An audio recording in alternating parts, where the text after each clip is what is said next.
What's up guys, Woody here, back with a little bit of a different video this time in terms of we're not actually going to go through a specific deck and we're not going to look at gameplay, but this is inspired by my last stream. On my last stream I had about 4, maybe 5 people come into chat and talk about that they are new to Gwent. They've only been playing Gwent for a day, some of them have been playing for a week, some of them have been playing for a couple of days, and they were asking advice on different cards to craft and what cards I would recommend that they went into and what factions I would recommend that they played with at first.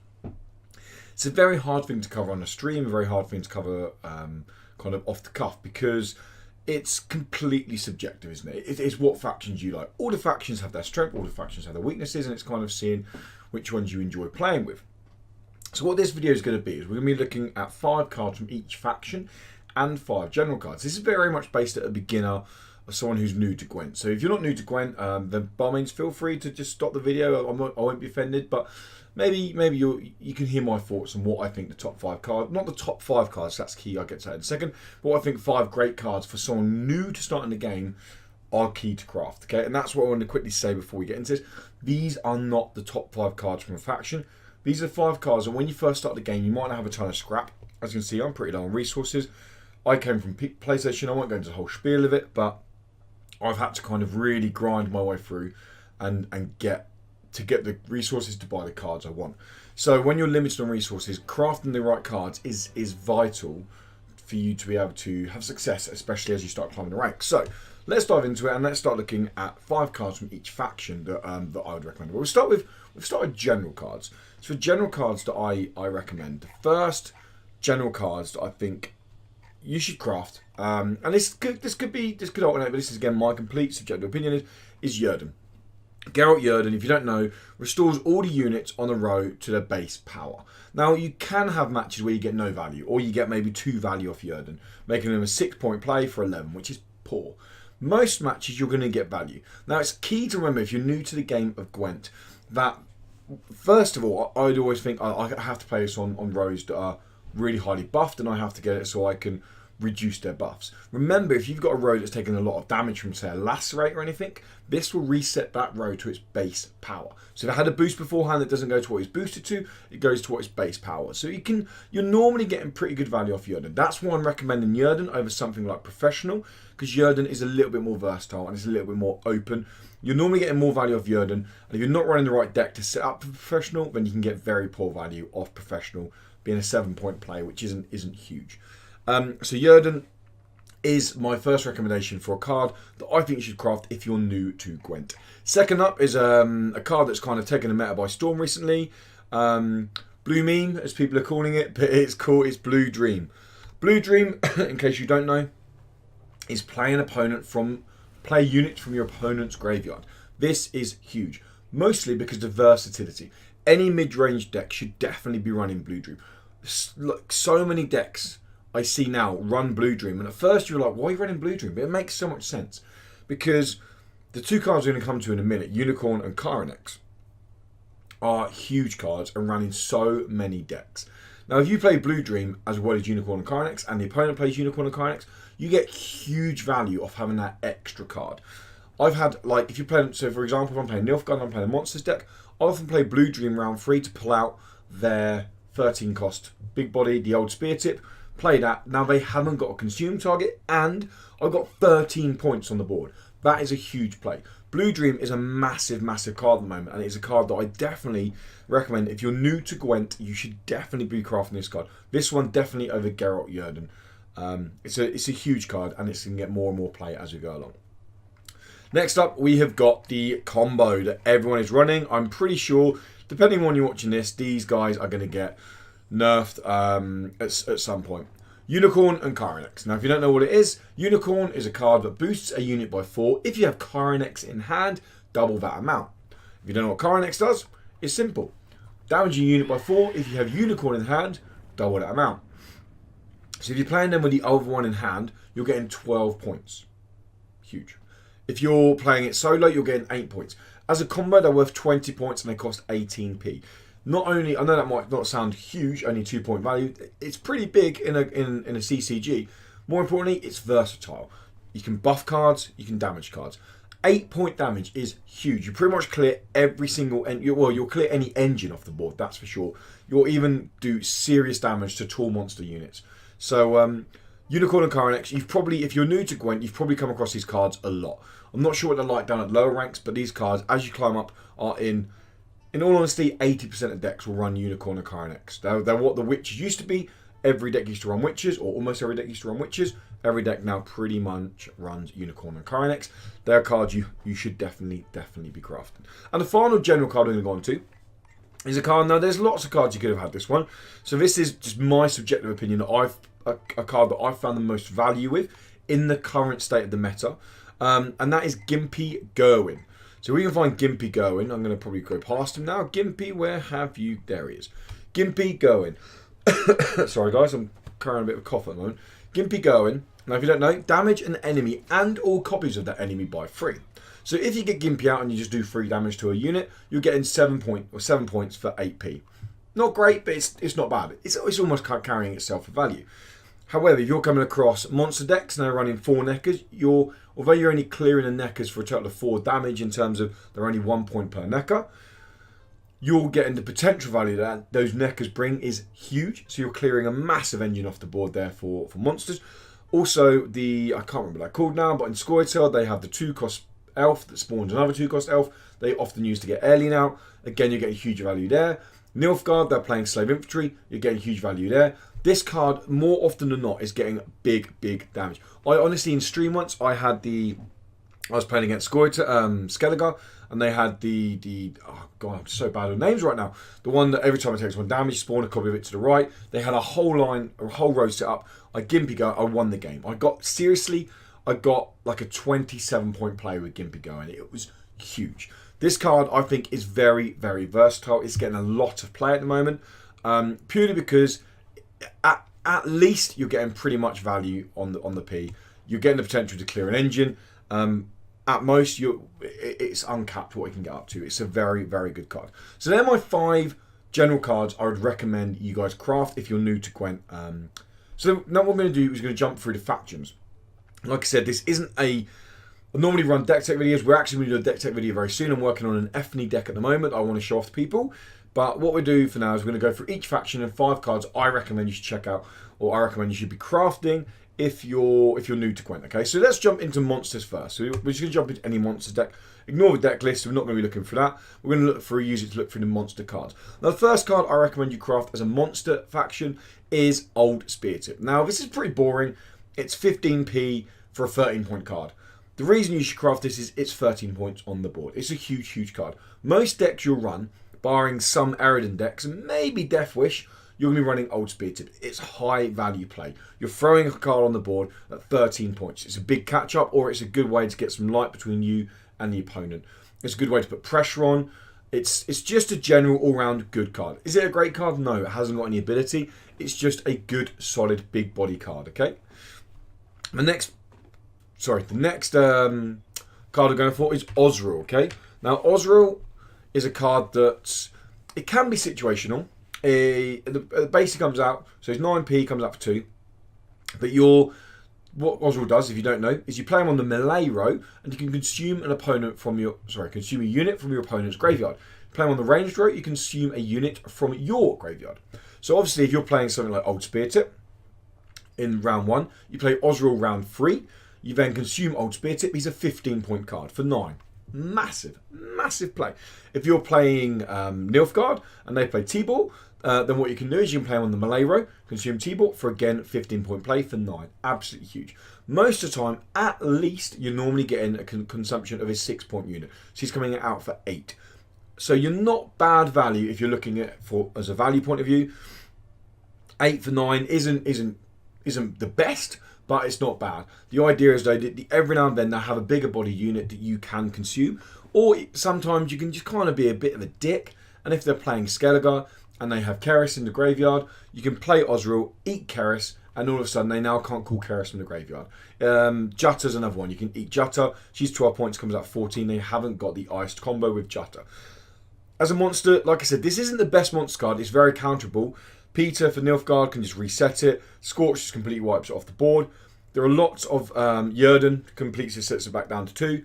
There are lots of cards that do counter Osriel, but as someone getting new into monsters and playing around with Gwent for the first time or first couple of days into Gwent, It's a versatile card that I recommend you get first and foremost over other cards in the monster faction that can be a little bit more kind of combo heavy. Sorry. Now, the final card, or cards, should I say, in the monster, if this is going to work for me, if we can get to them, is the Crones. Now, if you don't know about the Crones, there's Whisperous, there's Brewis, and there is Weaveress. Now, these, if anyone's played Witcher Wild Hunt, Witcher 3 Wild Hunt, then you'll recognise these characters straight away. These cards are excellent in almost every single monster deck, but you have to have all three, so they can be expensive to craft off the bat.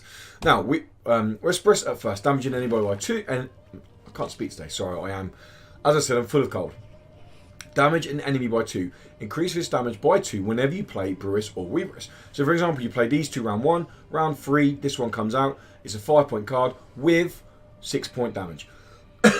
Meaning an 11-point play for 8. Pretty huge, okay? You also then have Brewis, which is consume 1 allied unit, increase the number of targets by 1 only whenever you play Whisperous or Weaveress, so you can get up to a consumption of 3 units. And then the final one is boost an ally by 2, increase this boost by 2 whenever you play Whisperous or Brewis. Okay, they're combo heavy cards, but they work as a trio. These work in tall monsters, in small monsters, in Deathwish decks. They are such versatile cards. They are kind of Unicorn and Chiron X of monster faction.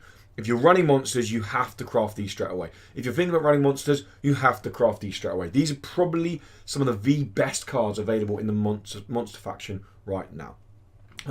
So let's jump on next to each side. So I have to cough again. Cough. I'm struggling today. I will apologise, guys. But I wanted to get this video done. Next, let's go on to Northern Realms. Now, I'm going to be completely honest. I'm not a huge fan of Northern Realms at the moment. This deck is a very kind of experimental deck I'm playing around with at the moment. Please don't look at it and think, oh my god, what is Woody making? It is a very experimental deck that I'm playing around with at the moment. But Northern Realms is a very engine heavy faction. If you didn't know that, there's lots of order, meaning you play it, you have to wait a turn to then activate the card's ability. That's why the most popular leader, what am I doing?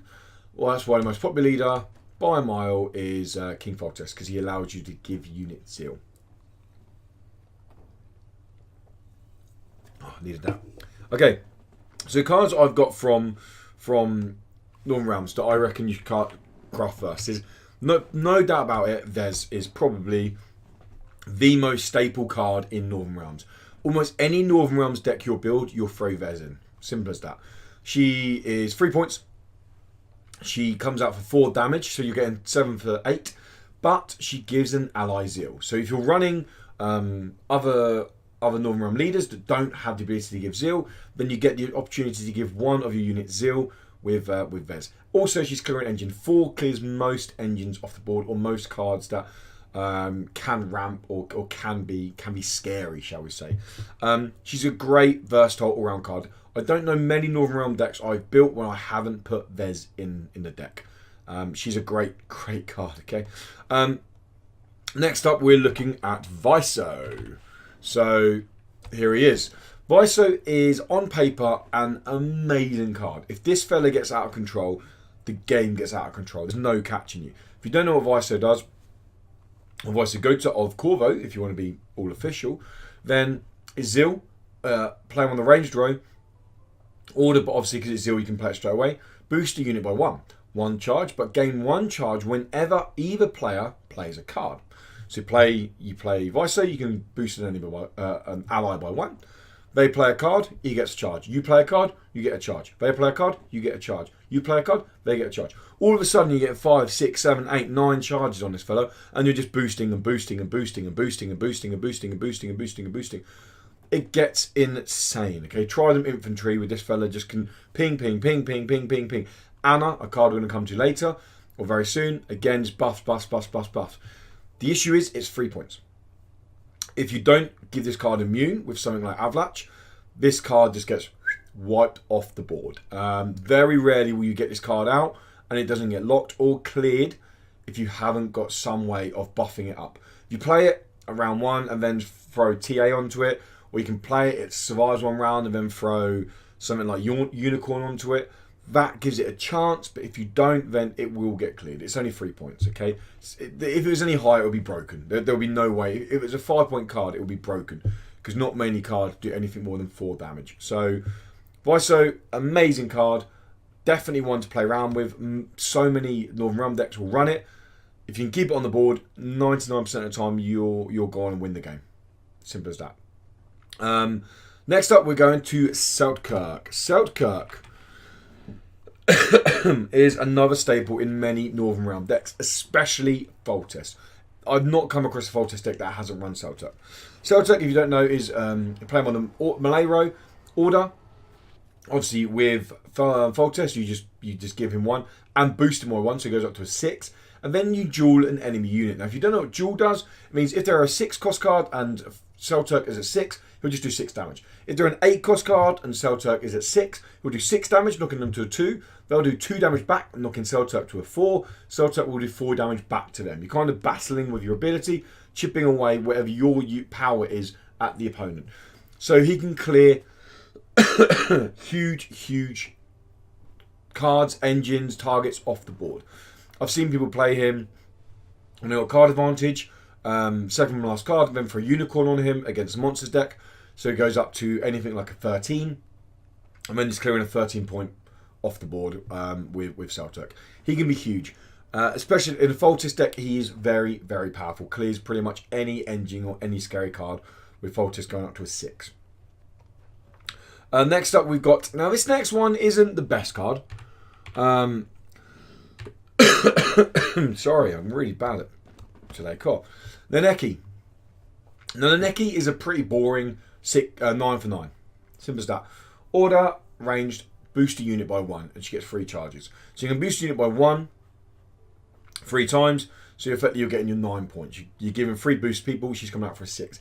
The nice thing about Naneki is she's hard to clear. Normally she'll get locked. If you've baited out a lock from an opponent and you don't think they've got any more locks, she's great to throw out. Because there's not, unless they've got Unicorn and Kyra in hand, there are very few cards that will clear 6 off the board. Naneki on her own is just a generic card. She just buffs by 1 3 times. Nothing great. But in Northern Realms, with cards like the next card we're going to look at, Anna, she can become very powerful. Now, if you don't know about Anna, Anna is a card that she's only 4 cost, but if on turn end this card is boosted, boost adjacent units by 1. So you have a card either side of her, you're getting 2 points each turn. So you throw in, you play Naneki, or sorry, you're playing Anna, you're playing Naneki, she has order, then she stays on the board, you're playing Anna afterwards, you're throwing 3 boosts onto Anna. Anna's now at a 7, pretty hard to clear. Yes, they only need to do 3 damage to set her back down to 4 and not give the boost, but she's at a 7. Your 2 next cards next to you now have started boosting, so all of a sudden you've got 5-point play off that Naneki card. Also, if you're running Trident Infantry at the side, they're going to be pinging your opponents, okay? So there's lots of combos like that, and Northern Realms is a very combo-heavy faction that relies on engines. Naneki is a kind of fuel for one of those engines. Anna is one of those engines. So Naneki on her own isn't a brilliant card, but combined with lots of other Northern Realm cards, she's definitely a card I recommend you should be crafting early on and playing around with anyway. Next, we're going to look at my current favourite faction, and that is Nilfgaard. So, okay, Nilfgaard. Nilfgaard has a lot of interesting options at the moment, and I said it is currently my favourite faction to be playing. The first card we are going to look at is Tibor. I'm just going to type him in. Rather than me searching for and boring you guys, let's look at Tibor. So, this is honestly one of my favourite cards in Nilfgaard at the moment. Probably because it has potential to be one of the dickest plays ever. And people who watch my streams will know that I love being a dick sometimes. So if you don't know what Tibor does, you play Tibor, your opponent summons the top unit from their deck to a random enemy row. The reason I say this can be a bit of a dick move is I've played Morntart, Eredin deck, or Eredin Morntart decks, where I've played Tibor and it's pulled out Morntart round 1. Straight away, and that is it. Their deck has gone. You can get some really big engine cards with deployabilities. Now, it's important to note that when you summon a card, it doesn't get its deployability. If it has order, the order will still go off the next round. So you play the card, when it goes back to them, they can play that order ability straight away, as long as on the row that it needs to be assigned to. Deploy, however, is wiped. If they have a big card in their deck that they haven't drawn into round 1, you play T-ball round 1, you pull that card out by luck, and that's completely what it is. I like to call it fishing. All of a sudden, that big card for them is completely wasted. It's just a number on the board. That's why I like T-ball. It also helps in Usurper decks, because Usurper's biggest issue is he can struggle for tempo. Throwing this down, you're often pulling out 3s, 4s, maybe 5s. So you get a normally minimum 8 value off the card, which is pretty big. And if you're getting 8 value as well as shutting down a big play from the opponent, again, that is pretty huge. I love T-ball. One side point with T-ball: do not play him round 1 against Woodland Spirit. Play him round 1 against Woodland Spirit, and then round 3 they will use Ozreal to consume him from the drop area. You're giving them points basically. What I would recommend is you hold on to him if you draw him for round 3. They can't then consume him, okay? Playing him round 3 against monsters gives you a chance to ramp the tempo. Also, most of their big body boys will be in hand or in drop area or graveyard, so you'll be pulling out, worst case scenario, you'll be pulling out a Thrive. So you're pulling out a Thrive, it's something you want to be clearing because you don't want to be giving that free value to them. But yeah, T-ball, honestly, one of my favourite cards for Nilfgaard at the moment.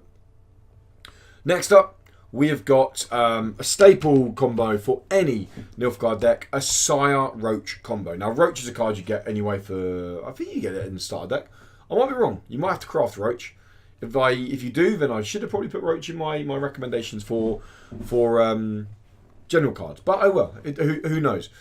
A Sire, if you don't know, you play on the melee row, shuffle a card from your opponent's graveyard back into their deck. Play a ranged row, shuffle a card from your graveyard back into your deck. This can be massive, genuinely massive. The most common way you'll see a Sire played is she'll be played on a range row. Round 3, you'll shuffle Roach from your graveyard back into your deck, but because you played a gold card in a Sire and Roach is in your deck, Roach comes back out. So you get 9 points for 8, which is great, okay? Don't be afraid to experiment with a Sire. If you're playing Skellig round 3, drop her in the melee row and you can put Jutta back, so you can shut down a Jutta iced combo. Or if you're playing Karish, you can put Karish back in their deck. If you need to play her round 1 and Roach is already on the board, what I quite like doing sometimes is playing melee row and throwing a Witcher back in. If the Witch has been cleared off the board, throwing a Witcher back in their deck, just because it's another card that they may have to mulligan away. Monsters, you can play melee row and put the big boys back in their deck. You do have a risk that they're going to draw into them again and play the big boys again, but it also means if they're playing a consume engine, that you're taking away a consume target for them. If they have one big guy in the drop area and they're only running Ozreal, you move it back, all of a sudden they don't have a big boy to consume. So that can be a really big play. Next up, we have got, now this card I'm not a huge fan of, but I've played around with Isobel. Sorry. And am I spelling her wrong? Let's go searching for Isobel because I'm spelling her wrong. I've played around with Isobel. Now, if you don't know what Isobel does, let me try and find her. I don't know why it's not. There she is. Am I? Ah, it's because it's very different spelling to what I was thinking. Isobel, you play order on the ranged row. Look at the top card from both decks. Keep one and give the other from your give the other to your opponents. If you don't know, you look at one from your deck. You look at one from your opponent's deck. You go, actually, your card's better than my card. You have my crap card. I'm going to take your good card. Nilfgaard Mill runs this with Emir because you can then pick her up, replay her. You're milling 2 cards from your opponent. Isobel, the reason I'm recommending Isobel here, and this is important, is Isobel I don't think is a brilliant card. She's 5, so she's hard to clear off the board. Only really Cairo and a few other cards can clear off the board. She can be locked, so be cautious of that. But as a versatile card and a mechanic to play around with, I think Mill is a great mechanic to play around with when you're first new to Gwent. And she gives you the option of kind of a versatile option. If you don't have tons of scrap to craft for Nilfgaard, but you want to run Nilfgaard, no matter what lead you're running, she gives you versatile options. You can look at your opponents, you can look at them. Even if you don't take your opponent's card, you know one card they have got in hand. So that's important to know. But yeah, Isobel, not the best card, I don't think. I run her in a few decks, but I think in terms of coming into the game, learning the game, and playing around with the cards, I think she's a great card to definitely add to your edition or your collection, shall we say? Next up, Peter, one of my favourite Nilfgaard cards, one of the most inconsistent Nilfgaard cards. Now, Peter is a free. Only cost 6 though, and this is important. Only cost 6, and all Peter does is he restores a unit to its base power. Now, there are certain matchups where Peter will win you the game. If you're playing against monsters, 99% of the time, Peter is a win con. They play a ghoul on Malera, you get last play. That ghoul consumes a 10 cost, it's 11. You play Peter, you're getting 13 points value for 6. That is massive. On the other hand, there are many times when they have 1 buff or 2 buffs on their card. You're playing Peter, you're getting 4 or 5 value out of them. It's important to remember, sometimes when you're playing the game, you'll go, that's really bad value for Peter. Remember, he's only a 6 cost card. So if you're getting your value for him, it's not actually that bad. If you're getting 5, 6 points for Peter, you're kind of getting your value for him. So it's important to remember that. Also, side note, as with lots of other resetting cards, as I mentioned earlier, the Jurden, you can play Peter on your own units if they're damaged and it will reset them up. A good combo for that is like Tibor. You often play Tibor, they'll often play Cairo with Union Hand, or I've seen it when they play Cairo with Union Hand. Damage Tibor by 8, so Tibor's gone down to a 5. Maybe Tibor's gone down even further then because they've played another attacking card on him with some face aggro. You can play Peter and put Tibor back to a 13, which is just as a bigger point of play as resetting one of their units by 10 points.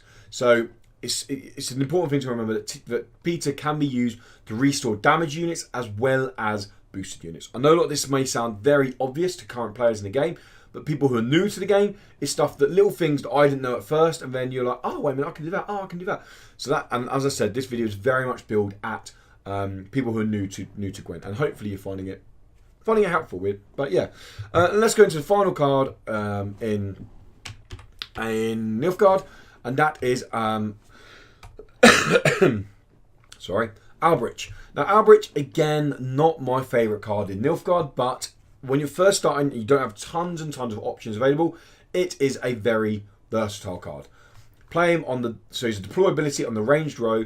Move any card from your deck. So you look at your whole deck to the top. If it's a unit, boost it by 2. So you can choose Tibor, put him to the top of your deck. He's now a 15-point card.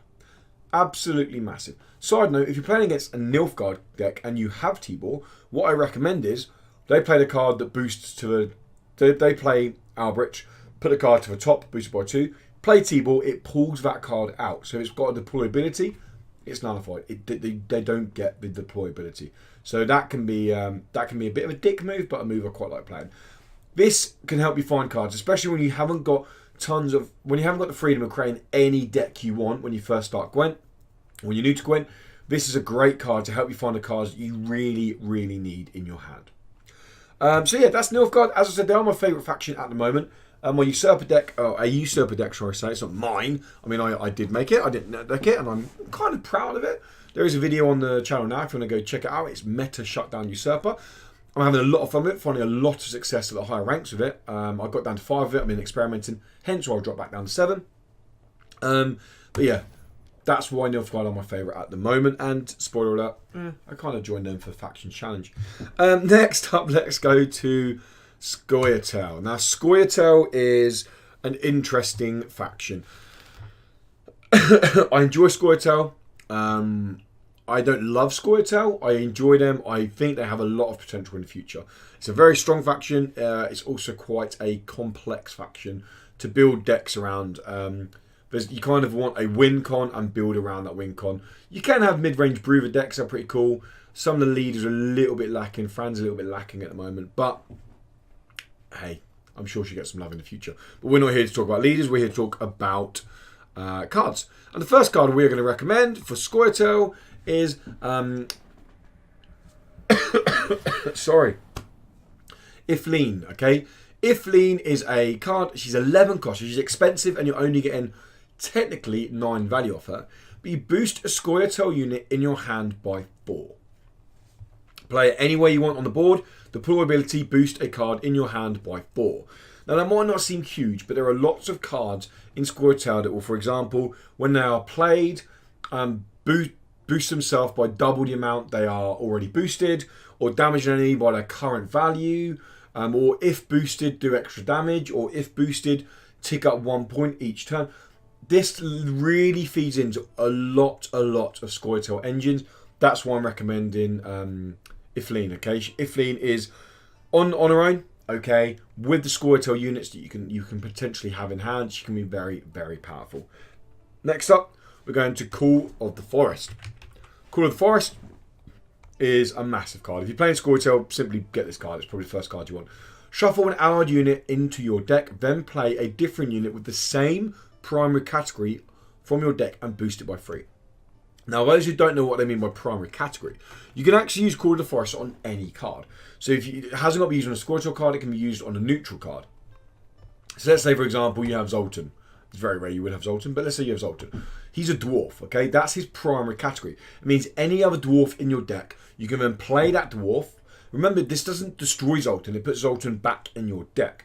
You can then you put Zoltan back in your deck, you play another dwarf and boost it by 3. So it's important to know that. Witches, so say for example you're running Jörden and you're running the Trio of Witches, you can play it on one of the Trio of Witches, you can put that back in your deck, you can pull Jörden out, boost Jörden up to a 7, drop Jörden to reset, okay? So it works on elves, it works on everything. It doesn't work Squirtle to Squirtle. You don't play it on a Squirtle card to play another Squirtle card, you have to play it on an elf, a human, or a Dryad, lots and lots of things like that, okay? But Call of the Forest is huge and it can get you the card you want. Okay, it can really, really get you the card you want. I'm not actually mentioning Skiru in this list, but if you don't know what Skiru does, destroys all cards on the board with the same value. You play it on Skiru, he comes out at a 5. It's another way of getting Skiru out at a higher value target, or as a higher value target. Next up, we've got Erling. Erling. This pain in the arse, this card. If on turn end, you can... Oh, God. If on turn end you can draw 5 or more elf allies, summon this unit from your deck to the melee row. It's very easy to get Erling out. You might think five elf allies? Wow, that's a lot of cards on the board. Trust me, it's really not that many. You can get this out round 1 if you were within five turns really, and it's pretty big. 5 points straight on the board for free, like effectively, is massive. A big side note, if you have the 5 elves on the board and they're still on the board, you play Call of the Forest on Erling. You'll put Erling back in your deck. You'll then play your new card. Erling is an elf. So because you're playing an elf, then when you pass turn, Erling will come back out your deck. So 1, it's a good way of thinning your deck. And 2, it's a good way of keeping that ramp up there. If you play Call of the Forest on another card, it will just keep that card in your deck. Play on Erling, Erling will come back out your deck. If she's locked, she won't come back out your deck. But if she isn't locked, she will come back out your deck. It's a big play that so many people I play against seem to not know that is a thing. They go for the units that have got one power left because they think that this is bigger because it's completely free. You're not saving 1 power. You're not losing any power or any points by playing Call of the Forest on Erling. It's a massive play. It's a good play you should be looking at as well, as long as you want to pull an elf out. Otherwise, there's no point playing it. Simple as that. Next up, we're looking at Milva. Now, Milva is a pretty cheap card, actually, to card. And I can't even spell her name. Okay, Milva. So, Milva, if you don't know, is a free cost card. She's immune, which is her key status. And boosts self by 1 whenever you play a Squirtle unit. Now, chances are, if you're playing Squirtle, 25 cards, you're probably looking at least 18 of your cards when you Squirtle. You play her round 3, you're going to probably have at least 5 cards in hand at a Squirtle, and obviously you're going to go the whole way in round 3. Drop her first card. She's getting to 8 if you play 5 Squirtle cards. You may even play more. Brew the Elves, for example, you're probably having all of your cards, or 90% of your cards are going to be Squirtle. So she could potentially getting up to a 10, maybe 11 in a long round, okay? You can get really, really good value off her for 7 points, and she is immune, meaning the only thing that's going to get rid of her is something like an Epidemic, a Scorch.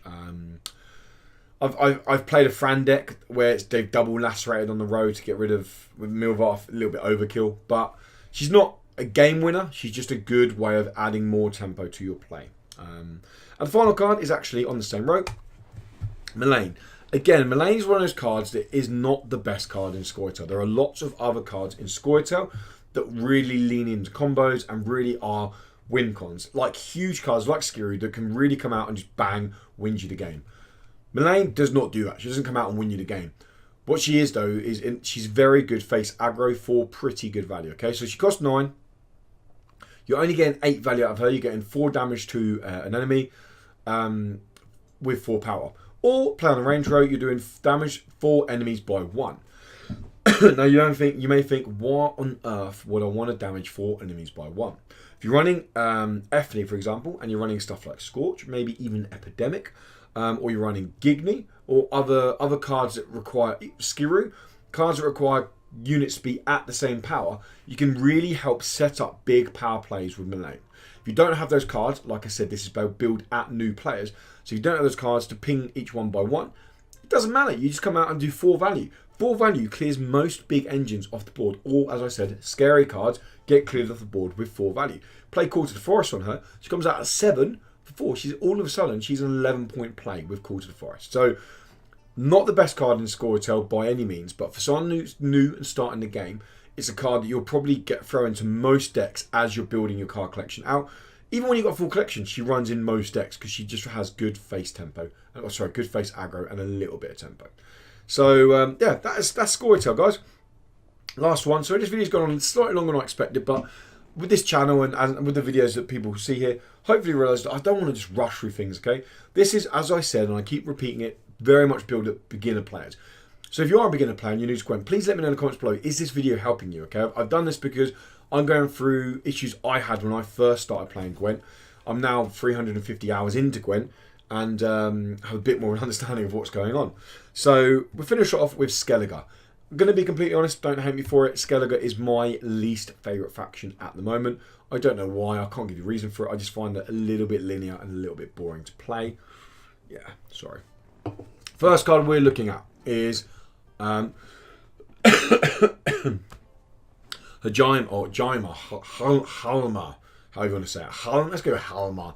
Halma Crate. Now, if you know the Halma Crate, the deployability, play them on the melee row, banish a unit from your graveyard and damage an enemy by its power. Banish means when you play a unit, let's say there's an 8-cost unit in my graveyard, that can't be replayed. That unit is gone from the game completely now. If you play Dragon Ball, it's gone to the warp. I don't know what it's called in Magic. I can't remember what it's called now in Magic when you completely banish it. But anyway, it's banished for good, but that means I do 8 damage to an enemy. So if you're getting something with just 6 power in your graveyard in front of it, you're getting face value. It's a very good way of clearing big engines off the board. You have Jutta in your drop area, who's a 12-point gold.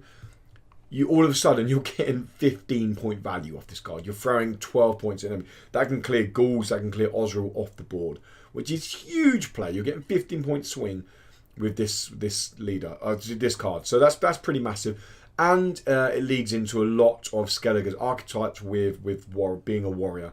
So yeah, it's not a brilliant card. Lots of times you're mostly getting probably picking a card for 5 value and pinging it, so you're mostly getting 8 value out of it. But with the right combo, it can be very, very powerful. Next up, we're going to be looking at Vark. Okay, here we go. Vark, if you don't know, is if this unit moves to your graveyard during the round, summon it to melee row and give it doom. Now this has 2 key abilities. First key ability is there are lots of Skellig cards that allow you to discard cards.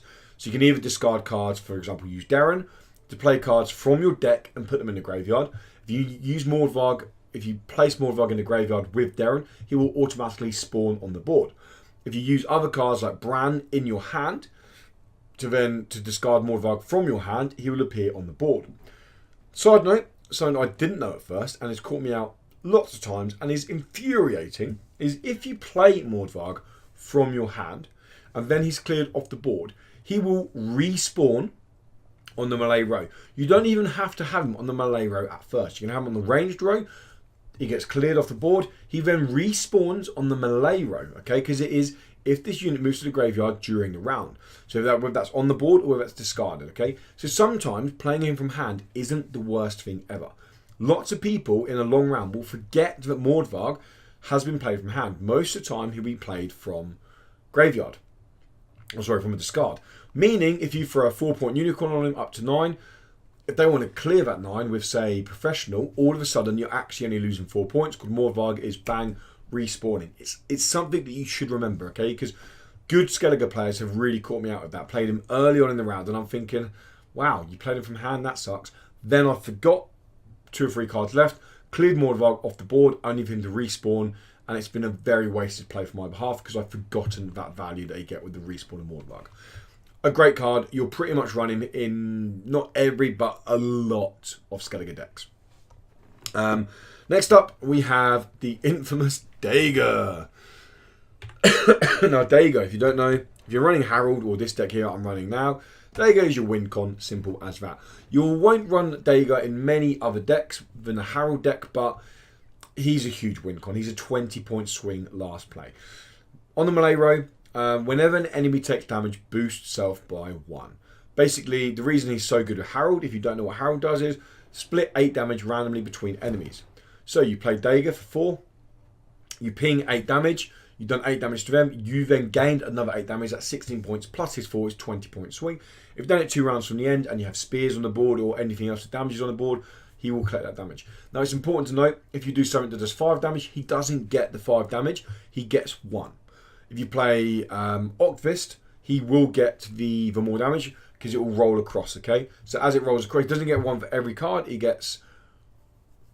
I can't remember how it works now, Octvist, but there is a way, because it goes across the board, he does pick up a lot of damage for Octvist, okay?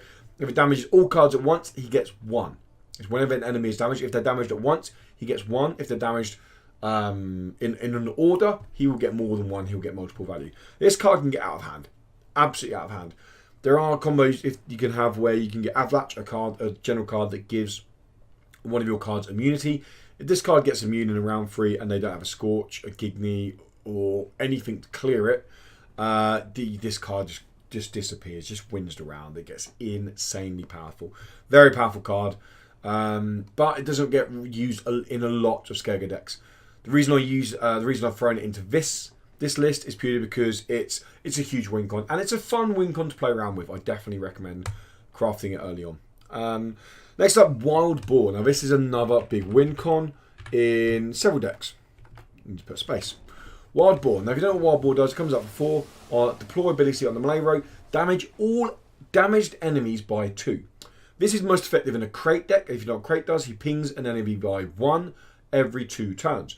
Run in with spear and ships, and all of a sudden you're getting what's called Bloodthirst. Bloodthirst meaning any time a card is damaged, it's classed as Bloodthirst. So for example, if a card had 4 Bloodthirst, it would require 4 enemies to be damaged, or red numbers on them. This can not wipe boards, but this can really get out of hand. On a crate deck where they got spears on the board and they're just pinging, they play this at the end of a round 3 or round 1, they can get quite easily 20 plus point swings with this card. It's huge. It can be situational if you're playing certain decks that have a lot to boost in hand or that boost on the board, or decks that play a lot of artifacts, they don't have a lot of units to give Bloodthirst to, then Wild Boar can seriously lose value. But that's kind of the case with a lot of Skellig win cons. Lots of Skellig win cons are kind of based around combos and setups for them. But definitely a fun card. When you get it off, it's pretty satisfying to see the waves sweep across and just see their numbers disappear. Definitely recommend crafting it, and it gives you another win con in a Skellig deck. Can even be used with Harold, because you can play Harold's ability, have Dagger of 2 blades on the board. Harold ability, you're going to get normally at least 3 Bloodthirst off that, playing this. So the 3 Bloodthirst is coming out at 10. You may have set up some Bloodthirst before to get a 12-point play minimum out of it, which is perfectly fine. And the final card we're going to look at is Bran. As I said, there are lots of Skellig cards that discard cards.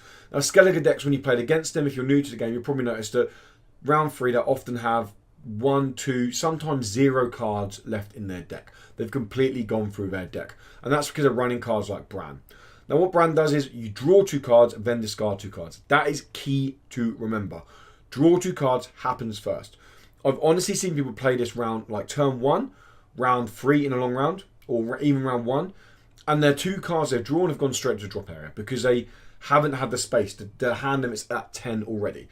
You can though play Bran turn 2, because although it says 9 cards in hand, when you play Bran, you drop to 8, then draw back up to 10, and then discard 2 down to 8. There are several discard targets you want to be hitting, and they will discard targets basically pop up on the board. They're free plays. They're not that powerful apart from Mordvarg. Mordvarg's pretty powerful coming out at 5. The others come out at 2, but they come out and it's just a way of kind of milling through your deck, getting the cards you want to get, filling your deck while getting some tempo on the board. You can have seriously high tempo with Bran plays early game. Round 1, within 2 turns, I've seen decks get up to 20 plus points in 2 turns playing Bran and playing Witches and having discard targets on the board. It's painful. It's not painful to play against. It's aggravating to play against because it's hard to catch up. And normally you're passing. If you can't catch up, normally you're passing around about 5 or 6 cards left in hand because there's just no point. You can't catch with the Bran tempo and a milling through red deck, which is for Skellig very, very powerful. So guys, as I said, that's it. Okay. This video, as I have said, is purely based at beginners, okay? Maybe you've been playing Gwent quite a while and you've stopped by, you wanted to see what cards I recommended. If you have, thank you so much, Ben, for stopping by and watching the video. But this is mostly aimed at beginners, purely because, like I said, my stream the other day, there was lots of people in chat asking about cards I should craft, how cards work with lanes and different combos, and hopefully I've kind of gone through the deck stat. I didn't want to rush through it. I don't want to go this card, this card, this card, this card, this card, okay? The cards I've mentioned aren't the best cards in the game. It's important to remember that. They're not your tier 1 meta deck cards, okay? Some of them are, some of them aren't. But when you're first starting and you have key limited resources, you want to be crafting cards that you can use in a variety of decks. And that's what all these cards do. You can use them in a variety of decks with those factions, okay? And they will give you value. They'll give you tempo, they give you face aggro. They'll give you kind of mid-range abilities. And that's what you want early on. You don't want to feel like you're losing game because you haven't got the cards, which will happen at times. But by crafting those cards, I honestly believe you'll have the arsenal and the cards collection to start playing around with it. And they all have some quite unique mechanics, some quite interesting mechanics, okay? So it'll give you a chance to learn the game a little bit more with playing those cards. But that's going to wrap us up, guys. Thank you so much for stopping by. There will be a deck video up in the next day or so. I'm playing around with an Ethne deck. I'm not 100% happy with it at the moment. It's successful. It's currently gone. I've currently played 10 games with it. I've won 6, lost 4.